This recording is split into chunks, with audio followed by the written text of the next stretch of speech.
बहुत समय पहले की बात है। एक घना जंगल था जिसके बीचों बीच एक पुराना किला खंडर बन चुका था। गांव वाले कहते थे कि यहाँ एक भयानक राक्षस रहता है जो किसी को भी जिंदा नहीं वापस आने देता है। लेकिन इसी खंडर में एक अमूल्य खजाना छुपा हुआ था। गांव के पास ही एक लड़का रहता था, अर्जुन। वो निडर, साहसी और बहुत समझदार था। उसका सपना था कि वो जंगल में आकर उस राक्षस को हराकर खजाना लाए और गांव वालों की गरीबी मिटा दे।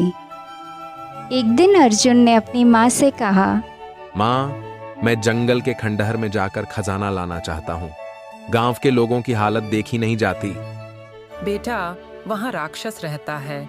कितनों ने कोशिश की और लौटे नहीं। तू ही मेरा सहारा है। माँ, डर कर जीने से अच्छा है साहस के साथ कुछ कर गुजरना। मैं वादा करता हूँ वापस जरूर आऊंगा। अर्जुन ने एक मशाल ली और जंगल की ओर चल पड़ा। घना जंगल, अजीब सी आवाजें और हर तरफ डर का माहौल था।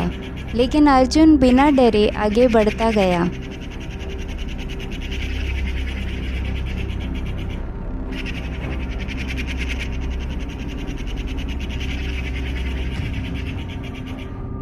तीन दिन की यात्रा के बाद वो खंडर के पास पहुंचा। वहाँ सन्नाटा पसरा हुआ था, लेकिन हवा में कुछ रहस्यमय था।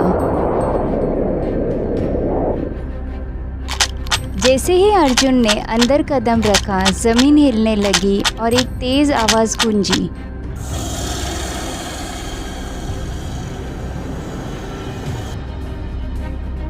कौन है जो मेरे क्षेत्र में घुसा है? एक विशालकाय राक्षस सामने खड़ा हुआ था। मैं अर्जुन हूँ। मैं तुम्हारे डर के साए को मिटाने आया हूँ। अहंकार से भरे कितने इंसान आए और मुझसे हार गए। तुम क्या कर लोगे? अर्जुन ने अपनी बुद्धि का इस्तेमाल किया। वो सीधे लड़ने के बजाय बातों से राक्षस को उलझाने लगा। तुम इतने शक्तिशाली हो, फिर भी इस खंडहर में अकेले क्यों रहते हो? क्या तुम्हें कोई अपना नहीं मिला?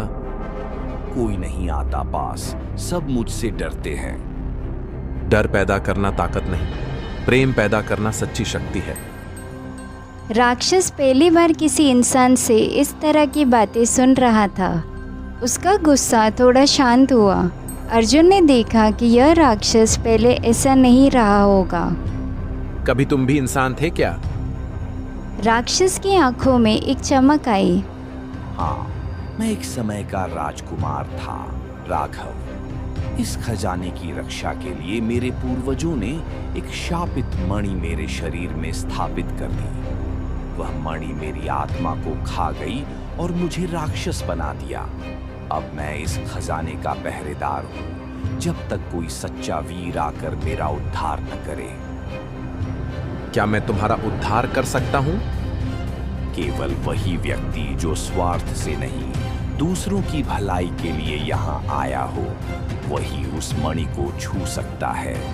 अगर उसका दिल पवित्र हुआ तो वह मणि राक्षस को मुक्त कर देगी, लेकिन अगर नहीं तो छूते ही मौत निश्चित है। अर्जुन ने एक पल सोचा, फिर माँ की बातें, गांव वालों के दुख और अपनी नीयत को याद किया।